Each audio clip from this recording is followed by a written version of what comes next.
You've got to build a star-studded team. You got to look around the people around you and be impressed with how good they are. And what I mean by that, a lot of folks will go out and they will find an accountant, but the accountant has no restaurant experience. That'd be like me finding a doctor to work on my knee who has never worked on a knee. That would be a bad, bad decision. They go find a lawyer, never dealt with the restaurant business.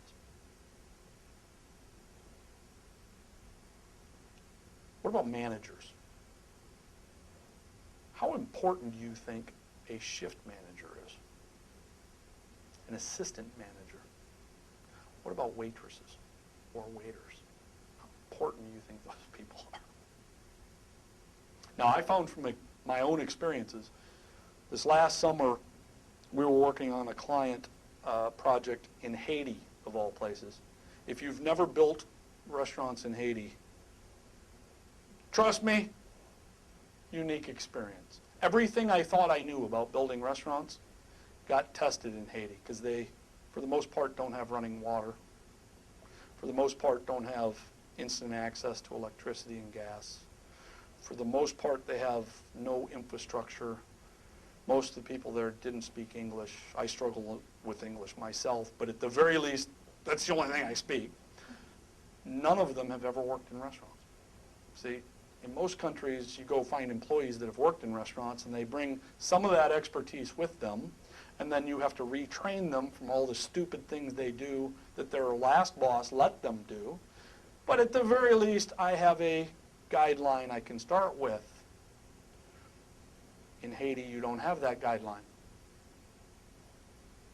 They've never done it.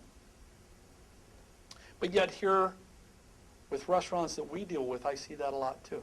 It's amazing the number of times I'll see a startup and I'll say, well, who's your manager? Well, used to be the manager at XYZ office store. They ever work in a restaurant? No. Great. See how that's going to go. You got to have a star-studded team.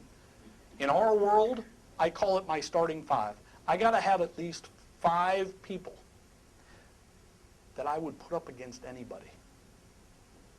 Now, I use a lot of sports analogies because sports are near and dear to my heart and near and dear to the heart of my son. But can you imagine a basketball coach that puts together a basketball team, and what he says is, I'm going to bring 5 hockey players out here, and we're going to teach them how to play basketball, and we'll see if we can compete with the best basketball players in the world. That doesn't happen. I can tell you your starting 5, you have to have management people that are operators. You have to have crew members that are great at their jobs and hopefully want to become managers. Now, back in the 90s, we used to talk a lot about empowerment. So whether we were dealing with national chains or independents, the whole talk of the day was empower your people so that they're allowed to make more decisions, because the reality is we want to give them freedom. Okay, the restaurant industry is not that. The restaurant industry is very much about micromanagement. It's very much about stay focused on the task at hand. Back in the 90s, the whole focus was, well, we really don't want people that are great operators in the corporate office. We want people who are great marketing people or great finance people or great HR people. But the operators, and those are the companies that are struggling now. Because you've got to be able to win the game. You've got to have your starters be focused on the game and the task at hand. Do you think the customer cares how good you are with human resources if they can't get their steak from the kitchen to my table correctly? They don't care about your human resources. They don't care about your marketing. They don't care what the other branded restaurant just like you in another part of the country is doing. They don't care if you have 4,000 restaurants. They don't care. They care about one restaurant, one dining experience, one person sitting right here in front of me for the next X number of minutes, and that's what I'm paying for. That's what I care about. You, as a startup restaurateur, have to care about that. If you don't, it would be my opinion that you're not willing to play the lottery. There's no way around it. So where are you going to find these stars? They're everywhere. There's over 13 million employees in the restaurant business today. Get this, 1 out of every 12 people you meet on the street has worked in the restaurant industry at least a year. It is the largest employee workforce behind the federal government. That's a sad state of affairs for the federal government, because they shouldn't be that big. But the restaurant industry is the second largest employee workforce behind the federal government.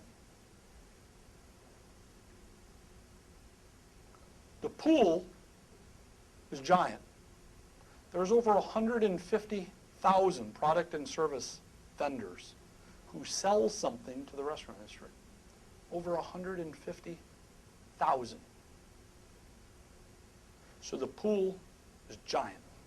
You can find them anywhere and everywhere.